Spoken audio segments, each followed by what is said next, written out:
Всем здорово, с вами Эдгар, вы на канале Мысли от Эдгара. Сегодня будет видосик про мою тачку Mitsubishi Lancer 10-12 года, японская сборка.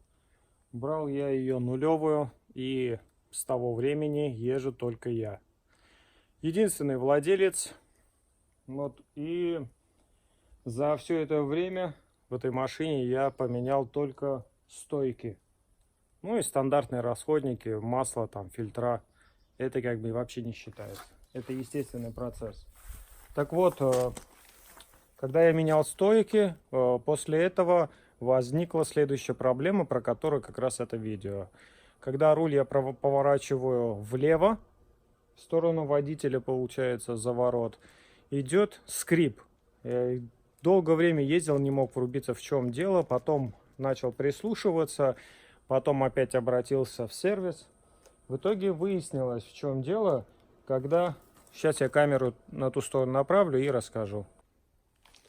Когда мне поменяли стойки, замена стойки идет, вот эти болты откручиваются, и здесь есть вот специальный такой вот подшипник.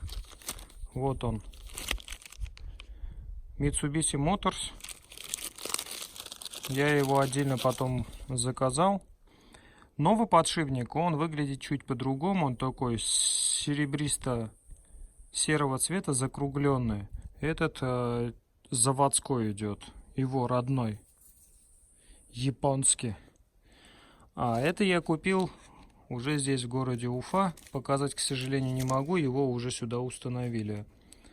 Все поменяли, теперь я езжу и скрипа нет. Так что, ребята, если вы поворачиваете руль вправо или влево, вот, и такой скрип идет, прям вот вы сидите, и его прям слышно, в салон отдает, значит, это у вас вот этот подшипник. Там внутри все это дело изнашивается и начинает скрипеть, всего лишь что. Но, чтобы его поменять, что нужно делать? Они поднимают машину, подъемник, это раз, я по деньгам имею в виду. Подъемник, потом снимают колесо, потом снимают, откручивают там все болты и убирают вот эту стойку, короче. Стойка отсюда, короче, полностью откручивается, потом снимаются вот эти болты, и она выходит. Потом они зажимают пружину специальным аппаратом, откручивают болтики. Вот этот основной болт его снимают, достают, убирают вот эту штуку, заменяют на новую, закручивают и все собирают обратно. Я это сделал только что, ездил, всю эту процедуру мне проделали. Я дал за это 1000 рублей, за саму работу. Вот это тоже не помню, сколько стоит, но она, в принципе, недорогая штукенция.